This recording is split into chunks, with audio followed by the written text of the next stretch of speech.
성경 속으로 걸어가기 분열 왕국 시작과 끝이라는 타이틀을 가지고 오늘 이번 강의를 시작하고 있습니다. 먼저 구약 역사를 좀 간략하게 한번 정리를 하고 넘어갔으면 좋겠습니다. 구약 역사를 보시면요, 가운데 중간에 되어 있는 요 부분이 분열 왕국 시대 이제 시작이면서, 그리고 주전 586년 남유다가 멸망을 할 때, 그때까지를 분열 왕국 시대라고 우리 부를 수 있습니다. 그러면은 구약 역사를 우리가 어떻게 이해를 하는 것이 좋을까? 구약 역사가 아주 방대한 자료가 있기 때문에 그것을 한꺼번에 이해하기는 힘듭니다. 그래서 분열 왕국 시대를 중심으로 전후로 나누어서 제가 그 분류를 했습니다. 그래서 자연스럽게 지금 왕정 시대, 통일 왕국 시대, 사울과 다윗과 솔로몬이 통치했던 그때까지를 930년까지를 일단 1단락으로 나누고요. 그리고 분열 왕국 시대가 복잡합니다. 그래서 2단락, 그리고 그 이후로 포로에서 귀환한 포로 귀환부터 말라기까지가 세 번째 단락으로 이렇게 나누면은 이해를 하기가 쉬울 것 같더라고요. 그래서 실제로 제가 그렇게 해보니까 아주 이해가 하기 쉽고, 그래서 우리 성경을 보면 창세기부터 이제 모세 오경이 나오잖아요. 그래서 창세기는 우리가 다 아는 대로 창세기 1장부터 11장까지를 나눠야 되고, 그리고 창세기 12장에서 아브라함을 하나님께서 부르시고 약속의 땅을, 가나안 땅을 약속의 땅으로 주겠다고 말씀하셨죠. 이때가 주전 2000년경이다 하는 것이죠. 그래서 아브라함과 이삭과 야곱, 이 식구들이 모두가 다 하나님이 약속하셨던 가나안 땅에 살게 되는 것을 우리가 창세기에서 볼 수 있거든요. 자, 그리고 나서 이제 야곱의 그 70명의 가족들이 애굽으로 내려가게 되죠. 그래서 애굽에서 430년을 살고 출애굽을 하게 되는데, 그때 이제 모세가 출애굽을 하게 되고, 그때가 모세는 1500년대 사람으로 우리가 기억하면 되고요. 그리고 출애굽할 때가 1446년이다 하는 것 우리가 기억하시면 좋겠습니다. 그리고 1월 14일 날이 6월절입니다. 6월절 어린 양을 잡고 1월 15일 그 다음날 출애굽을 하게 됐다 하는 것을 우리가 성경에서 볼 수 있습니다.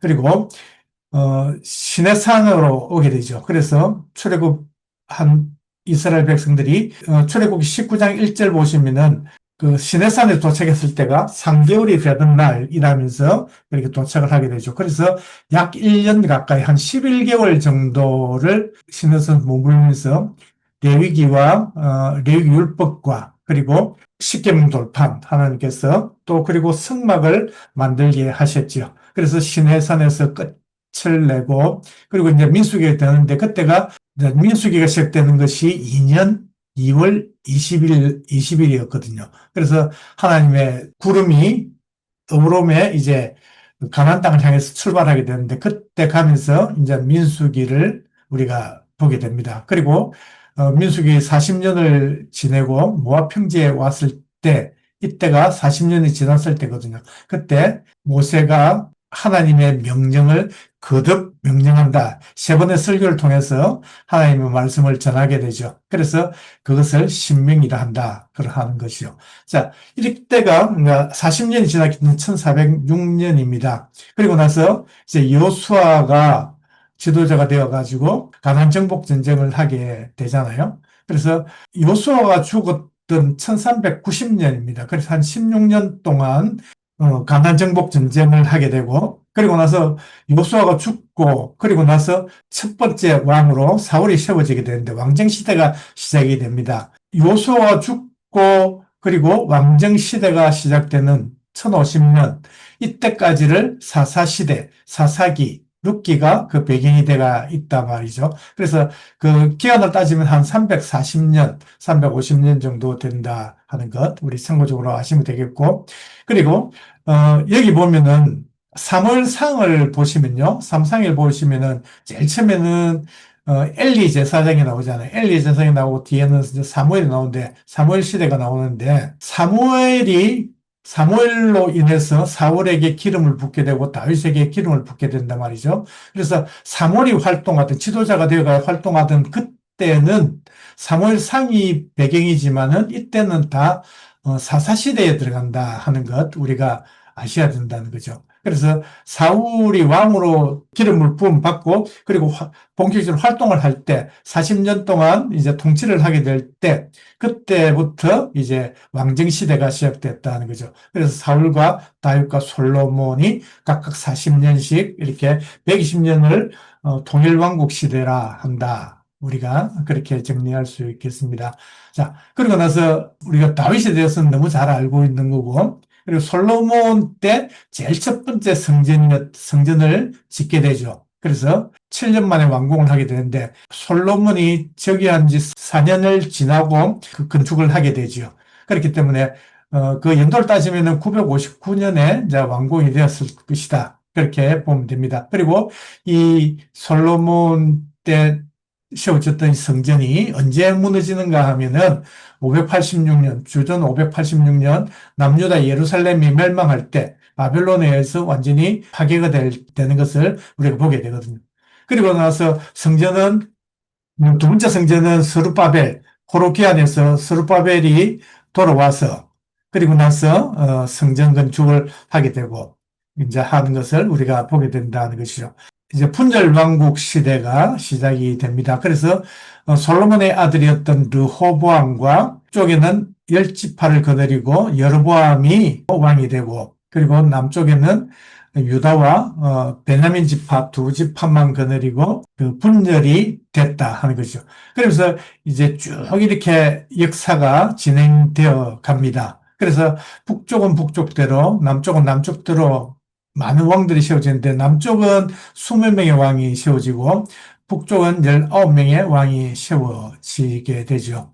그런데 분열왕국 시대가 참 어렵고 힘든 것이 여기에도 이제 복잡하게 좀 나와 있지만요. 이 선지자들, 테두리를 이렇게 점선으로 해놓은 이것은요. 성경 기록한 선지자들입니다. 그래서 선지서가 기록된 것을 우리가 보게 되고 그리고 성경은 기록하지는 않았지만 엘리야, 엘리사 같은 사람들 또 미가야 같은 사람들 이런 사람들도 또 많은 부분에 열왕 시대에 이렇게 나오게 되거든요. 분열왕국 시대에 나옵니다. 그뿐만이 아니고 아수르에 의해서 북이스라엘이 멸망을 당하고 바벨론에 의해서 남쪽 유다가 멸망을 당하게 되는 것. 그리고 그러니까 지금 아수르가 등장을 할 뿐더러 또 나중에는 또 바벨론이 등장을 한단 말이죠. 그런데 성경을 보면은 참 열왕기를 보면 많은 부분에서 또 아람과의 전쟁들이 있다 하는 것이죠. 그래서 아람과의 전쟁, 그것도 우리가 분열왕국 시대를 알려면은 아람과의 전쟁은 어떻게 시작이 되며 어떤 식으로 흘러갔느냐 한번 정리할 필요가 있다 하는 것이죠. 그리고 그 뒤로 또 아수르가 등장을 하면서 아람이 완전히 무너지거든요. 멸망을 당하거든요. 그리고 아수르 역시도 또 바벨론에 의해서 완전히 멸망을 당하게 되는 것. 그런 것도 우리가 분열왕국을 통해서 또 알아야 될 부분이다 하는 것이죠. 메데바사의 고레스가 호로비암 명령을 내려가지고 이 스룹바벨이 한 5만 명 정도를 이끌고 이제 예루살렘으로 돌아오게 되죠. 이들에게 주셨던 사명은 바로 성전 건축이었습니다. 그러나 성전 건축이 무려 16년 동안이나 방해를 받고 중단이 되었다가 다시 이제 시작을 하게 되죠. 그래서 4년 6개월 만에 516년에 두 번째 성전이 이제 완공이 됐다 하는 것이죠. 그리고 나서 에스라, 느헤미야, 에스더 이것을 이제 우리가 보게 되는데 이 성전 건축에 관한 것은 에스라 1장에서 6장까지 내용에 보면은 나와 있잖아요. 이제 두 번째로 포로에스키하는 사람이 에스라였는데 약 5천 명을 가지고 거느리고 이제 오게 되거든요. 그래서 영적 각성 운동, 신앙개혁 운동을 했던 사람인데 그러나 그 앞에 그 에스더를 보시면은 아하수에로 왕이 있거든요. 그래서 아하수에로 왕은 바로 아닥사스다 왕의 아버지입니다. 그래서 우리가 성경은 뒤바뀌 가지고 에스라, 느헤미야, 에스더 이렇게 넘어가지만은 원래 에스더는 그 아닥사스다의 어머니 뻘이 되는 거죠. 그래서 아하수에르 왕의 그 아내였기 때문에, 왕비였기 때문에 그렇게 족보를 그렇게 된단 말이죠. 그래서 아하수에르가 더 앞선 세대다 하는 것. 그리고 나서 세 번째로는 이 느헤미야가 444년에 돌아와서 성전 재건 공사를 52일 만에 이제 완공을 하는 것. 우리가 이런 것을 느헤미야를 통해서도 보게 된단 말이죠. 그리고 나서 약 한 40년이 지나고 난 뒤에 말라기를 통해서 하나님께서 마지막으로 여러 가지 말씀을 하시죠. 그래서 그런 말씀을 하고 그리고 나서는 예수님이 오실 이제 때까지 탄생할 때까지는 400년 동안 하나님께서 말씀이 없으셨다 하는 것을 우리가 알고 있습니다. 이 표가 분열왕국 시대를 정리하는데 아주 결정적으로 좀 중요한 표입니다. 그래서 이 표는요, 이름을 O, 영어 O입니다. 그리고 T, L, OTL 표라 그렇게 말을 합니다. 이것이 뭐냐면은 이것이 이렇게 딱 연결을 하고 나면요. 사람이 손을 짚고 무릎을 꿇고 좌절해가지고 꿇어앉아 있는 모습이에요. 그래서 이 OTL표인데 왜 좌절해서는 안 되는가 하면은 이스라엘 역사를 보면 참 어려울 때가 너무 많았고 멸망 나올 수밖에 없지만 그러나 하나님께서는 그래도 너희들은 하나님의 백성들이기 때문에 좌절하지 말라 하는 그런 뜻으로 우리가 생각하시고 배우시면 된다 하는 것이죠. 이 열왕시대 표, 이 OTL표만 이해를 하시면요. 이 복잡한 열왕시대, 이 분열왕국 시대를 절반 정도는 그냥 이해를 하고 넘어갈 수 있습니다. 여기에 손을 짚고 있죠. 손을 짚고 있고 다리를 무릎을 꿇고 지금 있는 것입니다. 그래서 이 머리가 있는 거죠. 그래서 이것이 OTL 표입니다.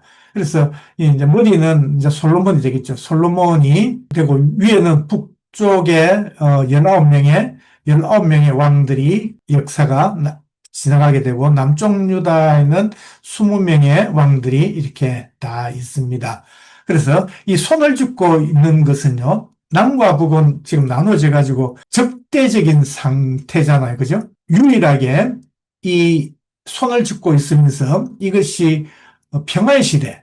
그러니까 남쪽 유다 여호사밧과 아합 간의 이 결혼 동맹을 맺게 됩니다. 그래서 이거 보면 밑에 써놨죠. 아합과 여호사밧이 결혼 동맹을 맺어가지고 인위적으로 억지로 지금 평화의 시대를 만들었거든요. 그래서 겉으로는 보면 서로 왕래를 하면서 도와주고 이렇게 하면서 평화의 시대가 맞는데 그런데 그것으로 인해서 엄청난 일들이 일어나게 된다 하는 것을 우리가 이 표를 통해서 이해를 하시면 아주 좋습니다. 그리고 보는데 이 마지막 쪽에 마지막 왕이 이 19번째 왕이 호세아인데 이때 사마리아에서 멸망을 당하는데 이때 보니까 남쪽 유다에는요 히스기야가 왕이었다 하는 것. 그래서 언제냐 하면 히스기야 6년이었다 하는 것을 성경에서 우리가 볼 수 있거든요.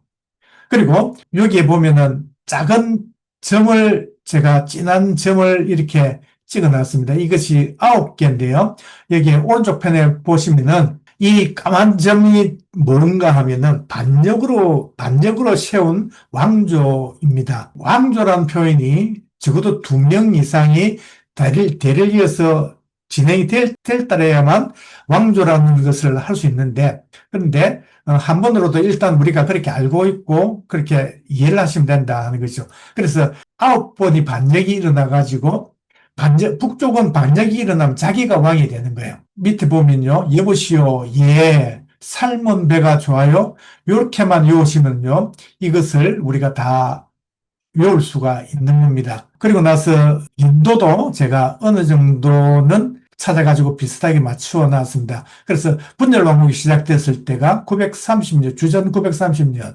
그러니까 솔로몬이 970년에 왕이 돼가지고 930년에 40년 동안 통치를 했거든요. 그리고 930년에 남쪽 유다가 북쪽 이스라엘이 이제 나눠지게 되는 것을 930년이다 하는 거죠. 그래서 아합과 요사밧이 이제 평화의 시대, 억지로 결혼 동맹을 맺었을 때가 850년경이다. 그리고 마지막이 이제 호세아가 멸망당했을 때가 722년이다. 또 우리가 눈여겨봐야 될 것이 여로보암 2세입니다. 여로보암 2세라는 말은 원래 성경에는 안 나타납니다. 안 나타나는데, 여로보암으로 나타나는데, 제일 첫 번째 왕이 여로보암이니까 그것을 구분하기 위해서 2세라는 것을 우리가 구분해가 쓴다 하는 것이죠. 그래서 이때는 북쪽에 굉장히 튼튼한 허리, 아주 튼튼한 허리를 가지고 있다. 그렇게 생각을 하시면 된다는 거죠. 이때 왜냐하면은 이 여로보암 때 국가가 부강을 했고 굉장히 많은 힘을 가지고 있을 때였다 하는 거죠. 그래서 호세아, 아모스, 요나 이 여로보암 2세 때 가장 나라가 살기 좋고 부강하고 그 국력도 아주 튼튼할 때 그때였지만은 그런데 그때가 가장 영적으로 타락하고 정말 하나님의 책망을 가장 많이 받을 수밖에 없는 때가 바로 여로보암 2세였다 하는 거죠. 그래서 하나님께서는 호세아를 통해 가지고 너희들은 지금 영적 간음을 하고 있다 하는 것을 지적을 하셨습니다. 그리고 아모스를 통해서 너희는 정의와 공의가 무너졌다. 그래서 다림줄을 통해서 너희들은 곧 멸망을 당할 수밖에 없는 그런 처지다 하는 것을 말씀을 하신 거죠. 그리고 요나를 통해서 우리가 잘 아는 대로 니느웨, 앞으로 니느웨가, 아수르 니느웨가 반드시 멸망을 당할 거니까 회개하고 지금 하나님의 백성이 되라고 그렇게 가서 외치라 했던 것이 바로 요나다 하는 것이죠. 그래서 이 여로보암 때 호세, 아모스, 요나에 있단 말이죠. 그래서 이때가 가장 나라가 부하고 좋았을 때이기 때문에 좋아요를 외우면 돼요. 좋아요 하면 되거든요. 그래서 조는 좋다는 것은 좋을 호자를 우리가 알지 않아요. 그죠? 호감이 있다.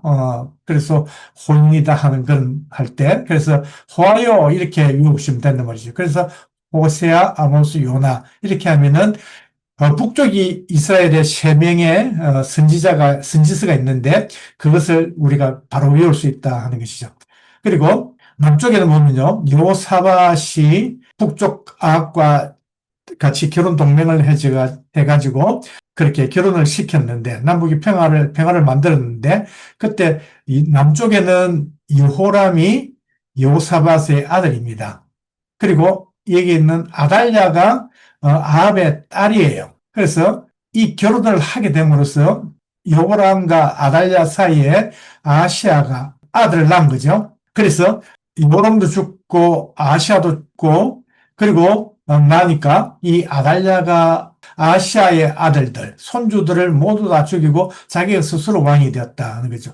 그래서 6년 동안 통치를 했었는데 그때 하나님께서는 간다나기였던 요아스를 그 당시에 여호야다 대제사장이 요아스를 유모와 함께 그 성전에서 6년 동안 기르고 7살이 되었을 때 왕으로 세우면서 아달랴를 죽이고 이 요아스를 다윗의 계보를 그대로 이어나갈 수 있도록 했다 하는 것을 우리가 보게 되거든요. 여호사밧과 북쪽의 아합으로 인해서 그 연관성만 알면은 요아스 이해를 할 수 있는 부분이거든요. 북이스라엘 멸망할 때 히스기야가 6년이었다.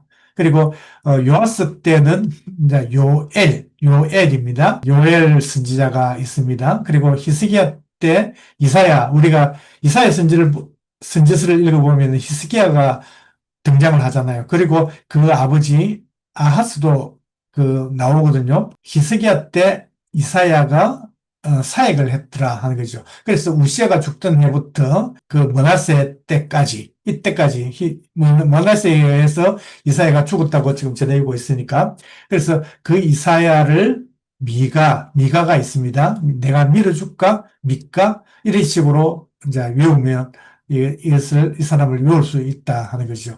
그리고 이제 요시아를 보시면 이때는 이제 이스라엘이 무너지고 그 아들 므낫세와 아몬인데 아몬도 부하들에 의해서 살해를 당합니다. 2년 만에.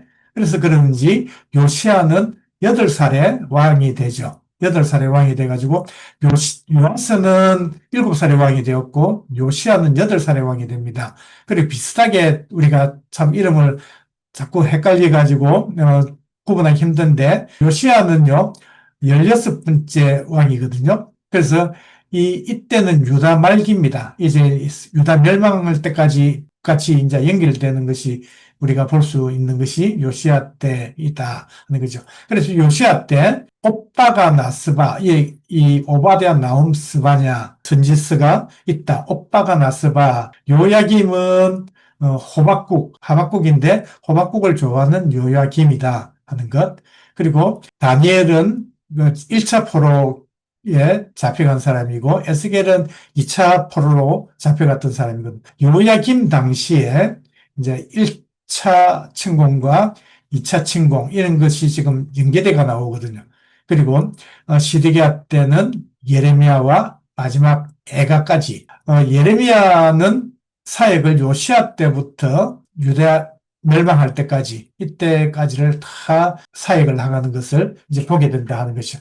그러니까 제가 지금 간단하게 지금 설명했는데 앞으로 이제 수업을 하면서 이것을 제가 두 번, 세 번 말씀을 드릴 거예요. 드릴 거니까 이 표가 굉장히 중요하고 도움을 많이 받을 수 있는 표다. 이 표만 이해하시면은 한 절반 정도는 이해를 할 수 있다 하는 것이죠. 그리고 나서 포로 이후에 학개, 스가랴, 말라기 이 세 명의 이제 선지서가 있다 하는 거죠. 그래서 모두 선지서가 그 열왕시대에 그때 있다고 보면 되죠. 그 분열왕국시대에 있는데 선지서가 모두 17권이거든요. 그래서 대선지서는 5권, 소선지서는 12권이거든요. 12권 중에서 3권을 이 학개, 스가랴, 말라기는 포로 이후니까 빼더라도 17권 중에서 14권이 모두가 다 분열왕국 시대에 다 이게 고진대가 있기 때문에 이것을 우리가 해야지만이 분열왕국 시대를 이해할 수 있다 하는 것이죠. 그래서 우리가 참 많이 어렵고 힘들게 느껴지는 것이다 하는 것이죠. 뒤에도 보시면은 이것이 마찬가지입니다. 제일 앞에 나와 있던 그 내용을 지금 파워포인트로 제가 만들어 놨거든요. 위에 왕정시대, 통일왕국 시대까지는 문제가 없고, 이제 중간에 끼어 있는, 여기에 보면은요, 이제 아람과의 전쟁이 참 많이 나옵니다. 그리고 성경 기록자가 아닌데 엘리사 말고 미가야라는 또 선지자가 또 나와요. 그래서 아주 중요하죠. 이 사람은 미가야는 바로 아합이 아람과의 전쟁에서 죽게 될 것이 전사할 것을 예언을 한 사람이 바로 미가야이거든요. 그리고 이제 아수르가 등장을 하게 됩니다. 아수르가 등장을 해가지고 북쪽 이스라엘 문하임 때 이렇게 이제 오게 되고, 그리고 북이스라엘이 이제 멸망할 때가 722년이고, 그러나 아수르도 612년에 결국은 또 바벨론에서 무너지게 되거든요. 그리고 나서 이제 그 잔병들과 애국과 합해가지고 연합이 돼가지고 바벨론과 전쟁을 하게 되는데 1차 갈그미스 전쟁, 2차 갈그미스 전쟁이 있습니다. 갈그미스 전쟁을 통해 가지고 이제 바벨론 제국을 완성하게 되거든요. 그래서 완전히 아수르가 이제 무너지게 되고 갈그미스 전쟁을 통해서 바벨론이 제국이 된다 하는 것이죠. 그리고 나서 바벨론이 우리가 잘 아는 대로 1차 침공, 2차 침공, 3차 침공을 통해 가지고 완전히 남쪽 유다가 멸망당하는 그것을 보게 되고, 그리고 예루살렘 성전까지도 다 파괴되고 성벽도 파괴되는 것을 보게 된다 하는 것이죠. 그리고 나서 포로 귀환에 관한 이야기를 제가 또 같이 우리 하도록 하겠습니다.